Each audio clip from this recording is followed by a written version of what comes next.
Se le acaban los días a Donald Trump. Se acaban los días para Donald Trump en la Casa Blanca y los coletazos, sí, los coletazos, los da por todos lados. De una vez, antes de que me vaya, parecería que nos dice. De esta forma, su secretario de Estado, el señor Mike Pompeo, saca una lista de su escritorio y comienza a incluir a varios grupos. ¿De qué se trata esta lista? ¿Quiénes son esos grupos? Preguntemos. Soy Roberto de la Madrid y este, que es suyo, pues es su programa. Comenzamos.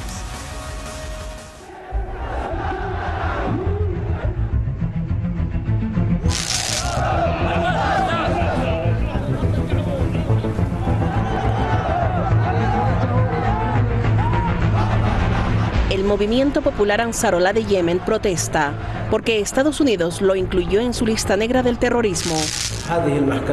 Estados Unidos es la fuente del terrorismo. La política y las acciones de la administración Trump son terroristas. Sus estrategias demuestran una crisis de pensamiento. Es un acto condenable y nos reservamos el derecho a responder frente a cualquier clasificación que haga la administración Trump o cualquier otra administración. Al pueblo yemení no le importa la decisión de Estados Unidos, que es un socio real en su masacre y en su matanza por hambre. Mohammed Ali al-Houthi, presidente del Comité Supremo Revolucionario Yemení. Según Washington, la designación es para responsabilizar a Ansarolá por sus presuntos actos terroristas y promover los esfuerzos para lograr un Yemen pacífico, soberano y unido, libre de la interferencia extranjera. Con la designación, cuentas y transferencias financieras a las autoridades del movimiento popular Ansarolá podrían quedar congeladas. Además, muchos temen que empresas internacionales podrían ser castigadas con sanciones de Estados Unidos por llevar productos, incluidos alimentos, a Yemen, al negociar con el grupo Ansarolá, designado terrorista por Estados Unidos. La Unión Europea y la ONU reaccionan con preocupación. We're obviously studying the announcement that was made by the Department of State, and especially it's to assess its potential impact. But it's clear that the decision is likely to have serious humanitarian and political repercussions. The humanitarian operation, which I will remind you is the largest in the world, cannot replace the private sector or compensate for major drops in commercial imports of food and other essential goods. Other nations request permission to pass. El Departamento de Estado notificará al Congreso de mi intención de designar a Ansarolá, a veces denominado Houthis, como una organización terrorista extranjera, según la sección 219 de la Ley de Inmigración y Nacionalidad, y como entidad terrorista global especialmente designado, de conformidad con la Orden Ejecutiva 13224. También tengo la intención de designar a 3 de los líderes de Ansarolá, Abdul Malik al-Houthi, Abd al-Khaliq Badr ad-Din al-Houthi y Abdullah Yahya al-Hakim, como terroristas globales especialmente designados. Mike Pompeo, secretario de Estado de Estados Unidos. El movimiento Ansarolá de Yemen arremete contra el gobierno de Estados Unidos. Asegura que es el origen del terrorismo en el mundo y cómplice por apoyar a Arabia Saudí en la matanza de yemeníes. Además, promete una dura respuesta a esta designación de terrorismo que hizo la administración del saliente Donald Trump.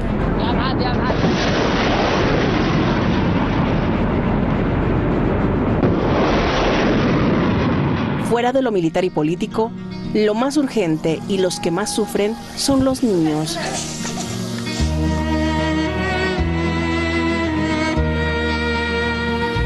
La alerta continúa y sigue creciendo. Millones de personas en situación de hambruna, epidemias, cólera, desnutrición aguda, guerra y coronavirus. Más del 80% del país necesita ayuda humanitaria.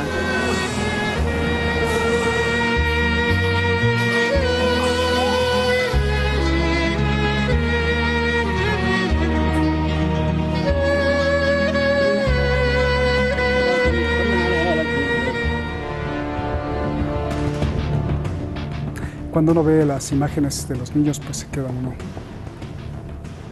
sin palabras. Mehdi Yalalí, el investigador de esta noche, gracias. Keivan Mosenin, el periodista en jefe. Youssef Mosafari, el coordinador internacional. Gracias a todo el equipo de Detrás de la Razón. Y gracias principales, como siempre, y nunca me cansaré de decirlo, a usted.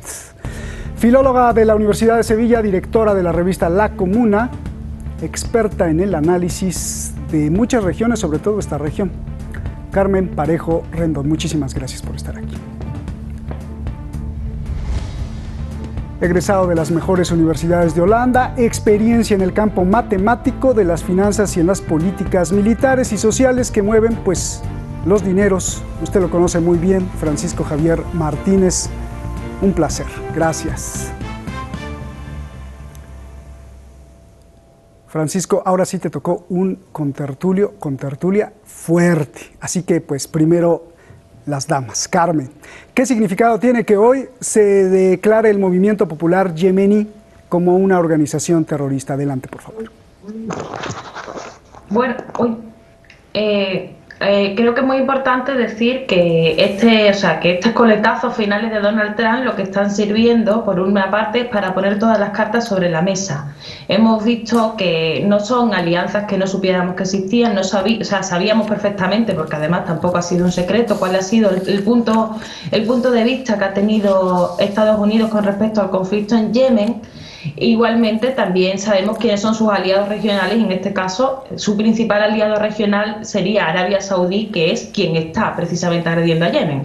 Entonces, de entrada no nos está diciendo nada nuevo, pero con esto lo que está haciendo es evitando realmente que Ansarollah pueda ser un interlocutor válido. Y con esto, por lo tanto, está intentando aumentar la presión no solamente contra Ansarollah, sino también la presión en la región, para que el conflicto no pueda tener una solución al corto plazo, que efectivamente va a tener también consecuencias a nivel comercial, va a tener consecuencias también a nivel de ayuda humanitaria, porque como hemos visto en muchos otros casos, por ejemplo, en el caso de Palestina, y me parece importante recordar esto, en el caso de Palestina algunas ayudas solidarias, en el Estado español ocurrió, con una ayuda solidaria a Palestina, las personas que participaron en esa ayuda solidaria al final acabaron inmersas en una denuncia por colaborar con el terrorismo. Es decir, pueden llegar a ese nivel este tipo de acusaciones contra organizaciones concretas, que por otra parte son los únicos interlocutores que hay en una región determinada.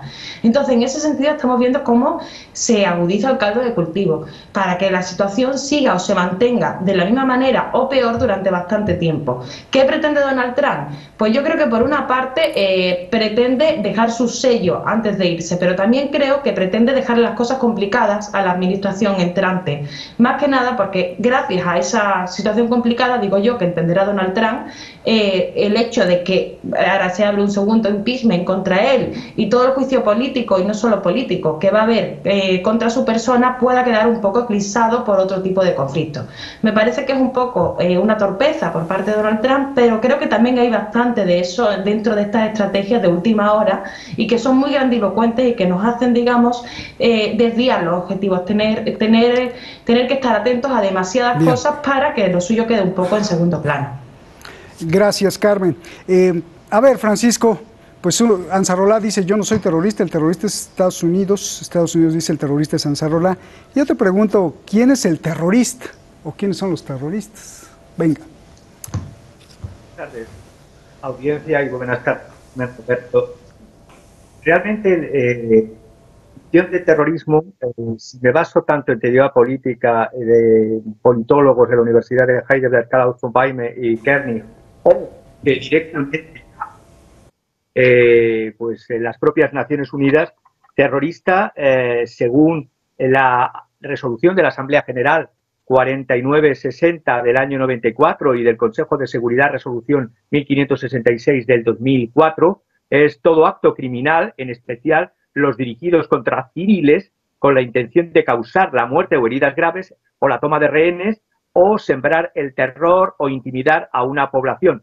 Realmente, aparte de la Convención Internacional del 99 para la represión de la financiación del terrorismo, ahí podríamos meter hasta los propios administraciones de los Estados Unidos, porque recordemos que los Estados Unidos, sus administraciones, porque a mí me gusta diferenciar los gobiernos de los países, han estado financiando, pues desde la contra nicaragüense, han metido ahora a la administración de Cuba como lista, también como gobierno terrorista. Es increíble la desfachatez, la unilateralidad, la criminalidad de muchas administraciones estadounidenses, cuando pensando en la misma España, cuando estábamos en plena transición democrática, amenazaron al gobierno de Suárez: o entráis en la OTAN o os pongo un movimiento terrorista independentista para que Canarias deje de ser española y apoyamos al MPLA. Es decir, el chantaje, la extorsión, la contra nicaragüense,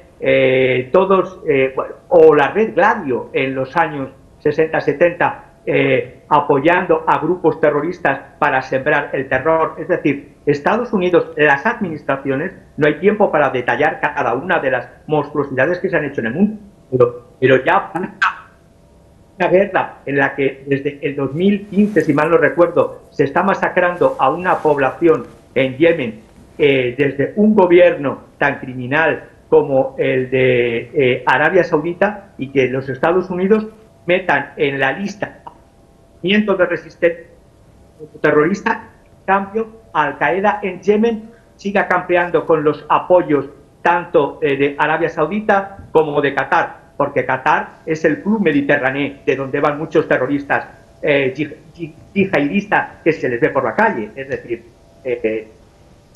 es de vergüenza desde el punto de vista jurídico, político y humano. Gracias, Javier. Ahora me vas a seguir contestando, pero déjame ir con Carmen. A ver, aunque tú dices que la declaración de Estados Unidos pues es imprudente, de alguna forma mala o negativa, porque no me gusta usar esa palabra, escuché a Hussein al-Buhati. Hussein al-Buhati es un periodista portavoz de la política hutí del movimiento Ansarullah, quien dice que esta declaración, pues al contrario, es totalmente buena. Dice que no hay ningún impacto militar ni político y que la prueba es Hezbollah de Líbano.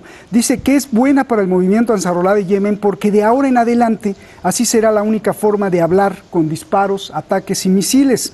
Explica que hasta ahora la política y diálogos de paz estaba estancada y totalmente fracasada, y que el líder militar de Ansarullah se pondrá feliz porque ahora ya no tendrá el conflicto entre el compromiso político de las conversaciones de paz y la respuesta militar, y que ahora será el lenguaje militar con lo que terminen ya la guerra y el asedio de Arabia Saudí. A ver, explícame, o qué opinas tú, Carmen.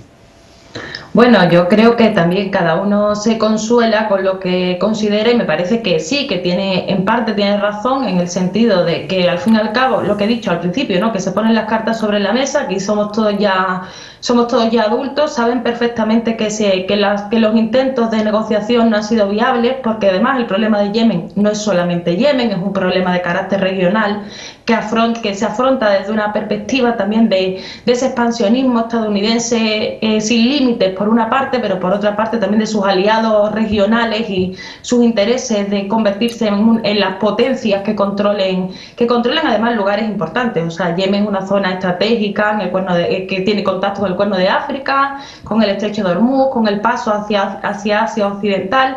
Es decir, sabemos que es un conflicto bastante mayor y que efectivamente al final los diálogos que se puedan establecer se van a dar dentro de una desigualdad de fuerzas entre unos y otros a nivel de diplomacia internacional, y que al final lo que ha quedado y lo que queda es la guerra. Pero aún así yo creo que sí, está bien animarse con este tipo de cuestiones. También hay que tener en cuenta que efectivamente están resistiendo a unos embistes muy duros, pero que aún así no van a tener más remedio que también apostar por la diplomacia y también por las relaciones internacionales dentro de la región y fuera. Entonces, sí, estoy de acuerdo en que se han puesto las cartas sobre la mesa, todos son los que son y la guerra es lo que hay, pero creo que también van a tener que, a la larga van a tener también que hablar con todo el mundo, porque no pueden mantener esta situación más tiempo, más que nada también por la situación humanitaria. Bien, gracias, Carmen. A ver,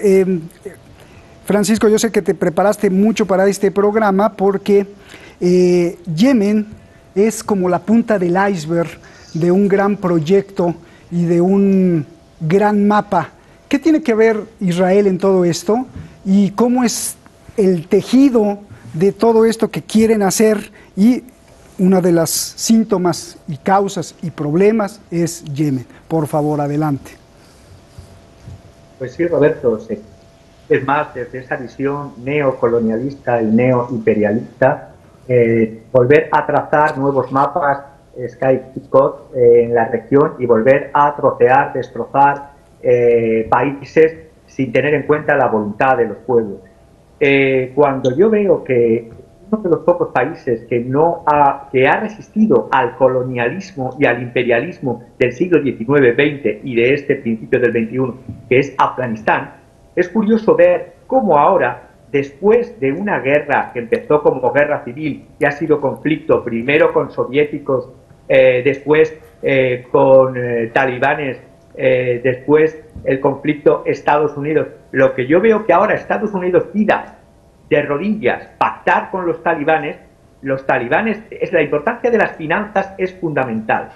Y los terrorismos terminarían si se quieren controlar realmente los flujos de capitales, los flujos de las finanzas.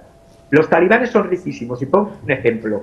A fecha marzo del 2020, y según datos que tengo de un profesor de la Universidad de Nebraska, recogidos directamente en conversación con Yaqub, el hijo difunto del jefe espiritual del Molá de los talibanes, Mohammad Omar, el volumen de millones que tienen los talibanes a marzo del 2020 son 1.600 millones de dólares. Teniendo en cuenta que el gobierno afgano como tal recauda 5.555 millones en las mismas fechas, imaginaos la importancia de las finanzas, es decir, si todo el gobierno tiene 5,5 mil millones y solo el grupo de los talibanes tiene 1,6 mil millones, qué importante es para una guerra, para una estrategia, tanto para una guerra de guerrillas, para una defensa liberadora, como para las intromisiones bastardas de los colonialismos, las finanzas.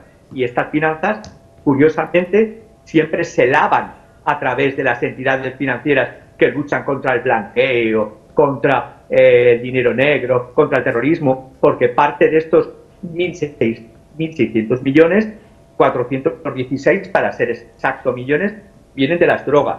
Luego vienen de explotaciones mineras, otros 400. Luego vienen de extorsiones y tasas, otros 160 millones.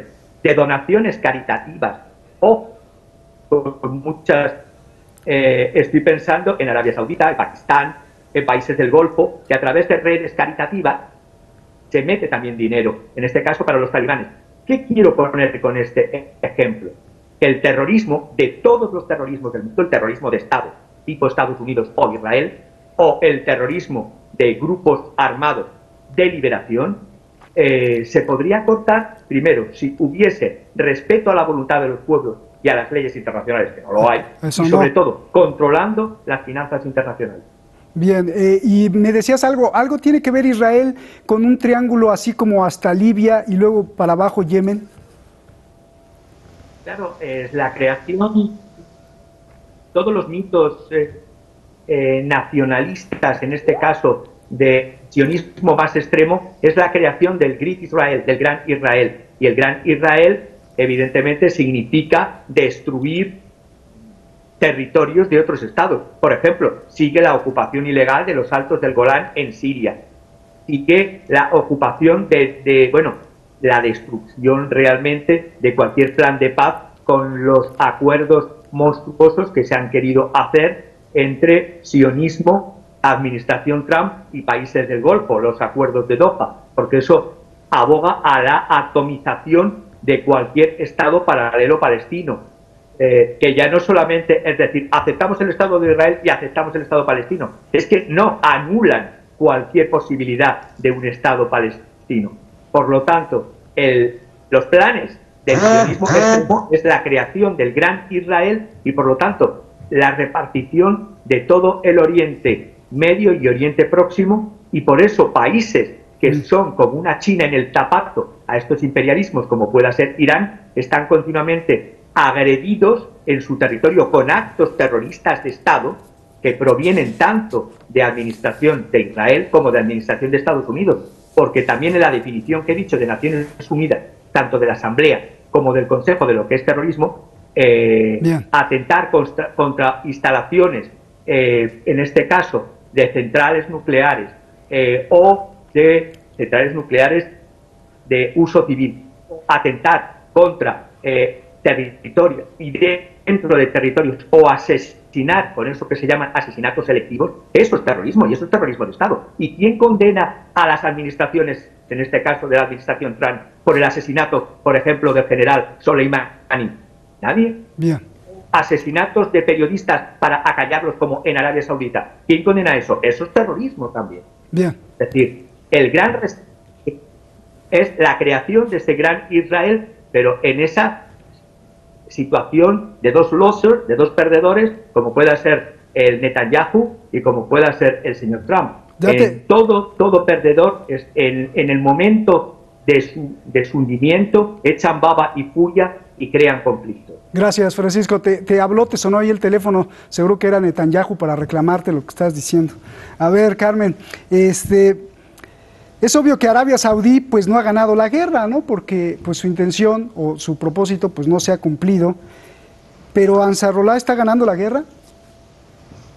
Bueno, primero me gustaría decir también con respecto a lo que decía el compañero, primero que los Estados Unidos ya pactaron con los talibanes, no sería la primera vez. Y después que también hay que entender que en Naciones Unidas conceptos como terrorismo, el juego también no solamente mediático sino jurídico está bastante condicionado por los poderes hegemónicos que haya en un momento determinado. Y en realidad lo que sí que hemos visto en los últimos años es cómo Estados Unidos de pasar a, yo creo que al cenit con la invasión ilegal de Irak, que fue completamente ilegal, de ese momento hasta ahora ha ido perdiendo fuerza en toda la región de Asia Occidental, precisamente por los ejes de resistencia que se han ido creando, como por ejemplo en Siria, pero también en Yemen. O sea, estamos viendo cómo realmente va perdiendo fuerza también en América Latina, estamos viendo cómo Estados Unidos va perdiendo fuerza en el terreno militar porque pierde cosas que antes no perdía, estamos viendo cómo pierde fuerza también en el terreno económico porque surgen otras potencias que le hacen sombra y que además actúan como bloque. Entonces creo que hay que entender que toda acción está relacionada con eso. Carmen, pero... Espera, pero eso que estás diciendo, que me parece muy importante denunciar, no resuelve las cosas porque, pues, ¿qué me dices de China y de Rusia?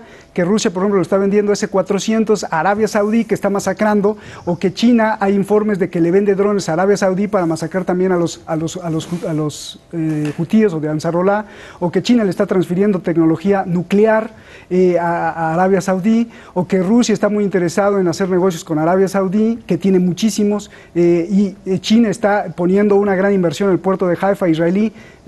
O sea, si no es Estados Unidos, bueno, pues entonces vienen las otras potencias y ¿qué pasa? Sí, va a seguir igual, porque el negocio es el negocio. En realidad no, porque tienen unas contradicciones fundamentales entre un bloque y lo que representa ahora mismo Estados Unidos y sus aliados. Y en realidad están en oposición entre ellos. Entonces, en realidad se le van agudizando sus contradicciones, aunque no quieran, aunque no sea una cuestión de intención de Rusia, de China o del país que sea, y se ha visto en Siria. O sea, en Siria hemos visto cómo realmente, si de verdad quieren mirar por sus intereses, no ya por los intereses de otros, tienen obligatoriamente que situarse apoyando una serie de países. Que mientras la situación no sea el mayor nivel de tensión, se puede, digamos, jugar a diplomacia, se puede hacer negocios de muchas maneras, pero que en un momento determinado hay un choque inevitable entre este mundo unipolar y el mundo multipolar que se está creando. Y esa guerra se va a dar, y se va a dar en los escenarios que ya existen. Y este es uno de los escenarios que ya existen.